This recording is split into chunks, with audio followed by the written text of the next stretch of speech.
It is a question that many of us have pondered throughout the ages. Is there a God, and if so, what does he look like? Well, the scientists at NASA are trying to help.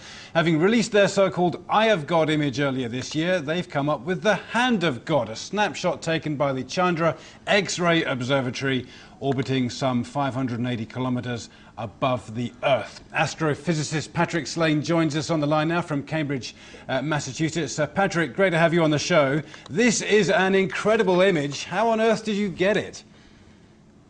Well, this is an observation that was taken with the Chandra X-ray Observatory. We point an X-ray camera at this part of the sky and collect the information that is produced from this object that's glowing in X-rays. We take it with a camera that's similar to a camera in a cell phone, except that it's sensitive to X-rays, and then we choose the low-energy X-rays and color them red in this image, and the high-energy ones and color them blue, and that differentiates the upper portion from the lower portion, and otherwise it's a regular picture. Is it in any way a trick, or was it one of those freak moments? If we took the same picture again, would we get a different result? No, indeed, if we took the same picture again, we would get almost exactly the same thing. We do observe that in the centermost portion of this structure, there's actually variations in the brightness with time. Some of the structures are getting brighter and dimmer on timescales of months or so, but otherwise it would look just like this if we took the same image tomorrow. And describe to us the size of the image we're seeing. How big is the hand? So at the very, very center of the hand, there's a bright, compact source called a pulsar that is about 10 kilometers across, but the entire structure from the faint region at the lower left to the bright reddish region at the upper right is about 150 light years across. Now, this image really does have a certain amount of wow factor. It really does look like a hand. I can see why it's been labeled the Hand of God. You guys, by your very nature, are scientific. When you saw this image, did it make you guys think perhaps a bit differently about life and whether there is a God up there? To tell you the truth, when I first saw the image, it wasn't the hand structure that stuck out to me at all. It was some of the other more complex structure in the innermost regions. And so, no, I think that we really concentrated more on why is this structure lighting up that region up at the top. Why is there a dark region or dark regions in between those finger-like structures? I really concentrated more on how this thing could be made rather than what it might mean. Patrick Slane, well, thank you very much for joining us on the line and sharing your thoughts with us on that absolutely sensational image. الكف أو اليد التي تطلع من السماء علامة من علامات ظهور المهدي عليه السلام. من الكتب في السنة هذه روايات تثبت العلامة عن أسماء بنت عميس. علامة ذلك اليوم أي وقت ظهور المهدي يد تمتد من السماء والناس تدور لتراها. مهدي آخر الزمان لابن حسام الدين المتقي، الصفحة 69. وروايات أخرى لنفس المصدر في الصفحة 51. في ذلك الوقت أي وقت ظهور المهدي سترى يد تظهر نفسها من السماء. ورواية ثالثة من القول المختصر في علامات المهدي المنتظر لابن حجر المكي في الصفحة 35. ستدوم الخلافات والنزاعات حتى تظهر يد في السماء ويصيح صوت يقول إمامكم هو المهدي. فإشارة ذلك اليوم يد تمتد من السماء والناس ستنظر إليها وتراها.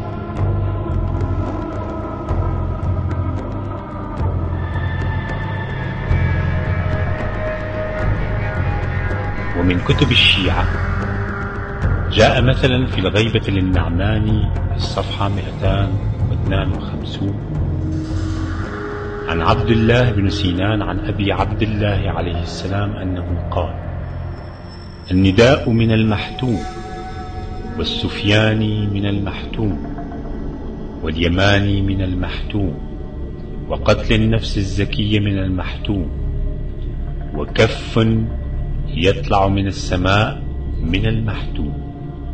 قال: وفزعة في شهر رمضان توقظ النائم وتفزع اليقظان وتخرج الفتاة من خدرها. جاء في كتاب مناقب العترة 250 علامة في الصفحة 130: قال رسول الله صلى الله عليه وآله: الويل الويل لأمتي من الشورى الكبرى والصغرى.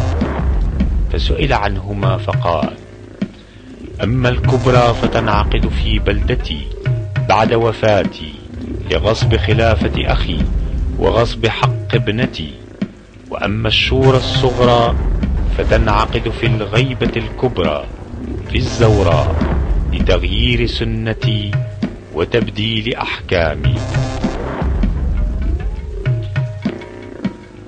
وجاء في كتاب الملاحم والفتن في الصفحة 134: قال الإمام علي بن أبي طالب عليه السلام: ويعود دار الملك إلى الزوراء وتصير الأمور شورى، من غلب على شيء فعله، فعند ذلك خروج السفياني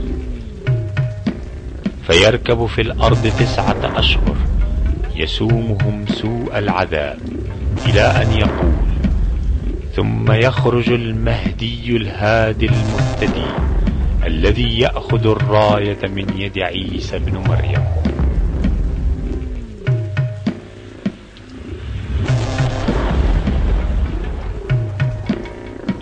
وفي بشارة الإسلام الصفحة 104: قال أمير المؤمنين عليه السلام: إذا صاح الناقوس إلى أن يقول: وعقدت الراية لعمالقة كردان قادة الأكراد وشيوخهم، فتوقعوا ظهور مكلم موسى على الطور.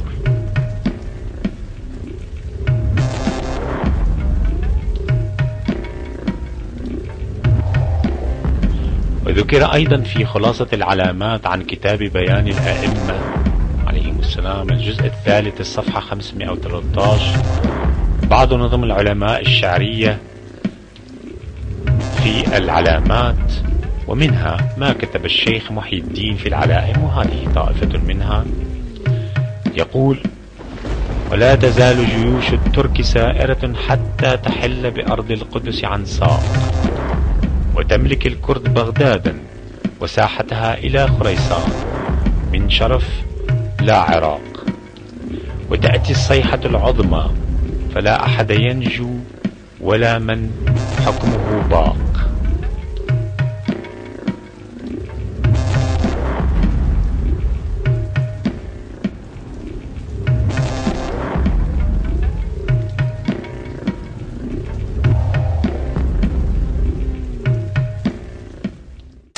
والآن يوجد من الأخبار ما يكفي من أن أمريكا قد أسست منذ عدة سنوات، ربما 10 سنين، ما يسمى بقوات التدخل السريع تحسبا لظهور المهدي عليه السلام وليس لشيء آخر.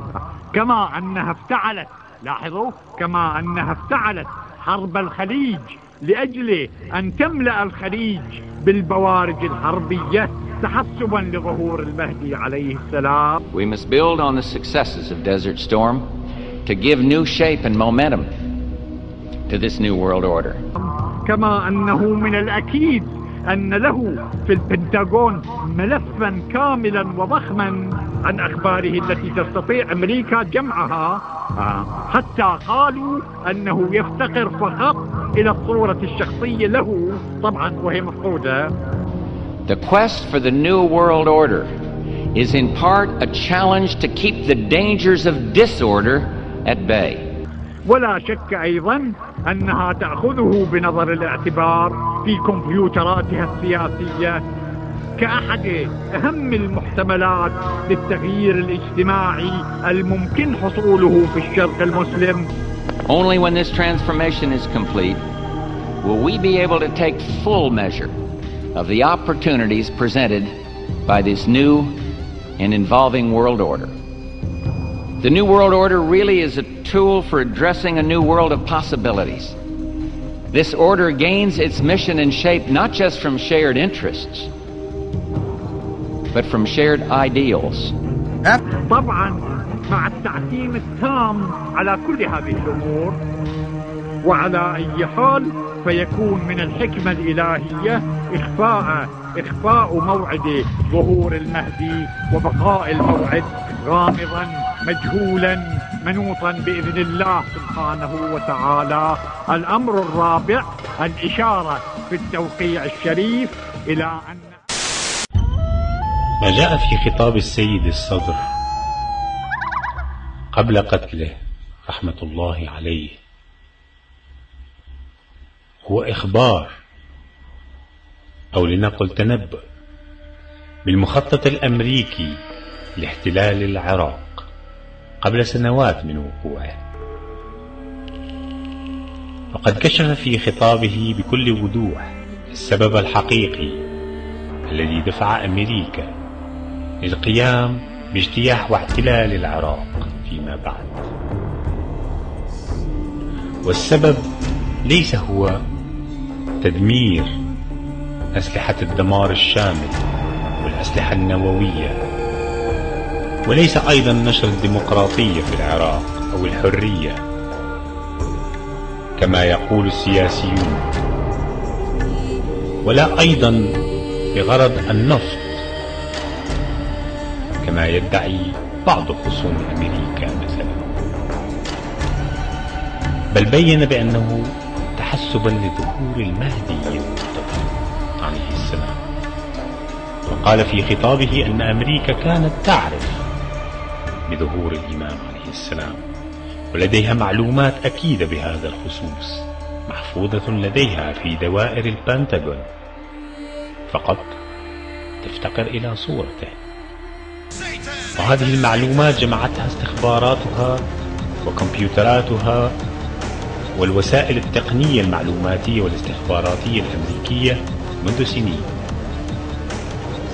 ولهذا السبب أيضا لمحاربة المهدي يقول السيد الصدر: حشدت أمريكا جيوشها في الخليج وخططت لاحتلال العراق، وفعلا احتلت العراق استعدادا لمواجهة ومحاربة الإمام المهدي عليه السلام ومخططه لإقامة دولة العدل الإلهي التي ستفني حاكمية الناس والدجال الأكبر أمريكا والديمقراطية وتنصيب الناس للناس.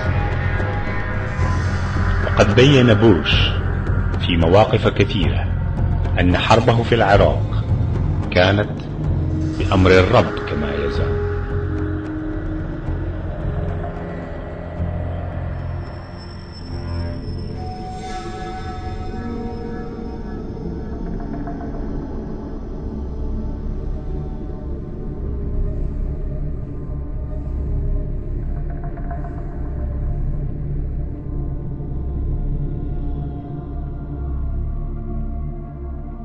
The rule or supremacy of Allah subhanahu wa ta'ala versus the rule or supremacy of the people has been the center of the war between good and evil ever since the days of Adam al-Islam, and Allah's words to creation letting them know He is the one who picks a ruler or caliph in the land. Satan has been working to implement the complete opposite, or the supremacy of people and people picking their own leaders and rulers in the land. That is why the religion of the Dajjal is democracy, or the complete disregard of the rule of the prophets in Islam. For with democracy one can do what thou wilt, as Alistair Crowley said, and one does not have to worry about the rules of the Lord Most High. Think about it. How many of the prophets chosen by Allah subhanahu wa ta'ala were elected by man? Has not the struggle always been with the fact that the people reject someone chosen or appointed by Allah?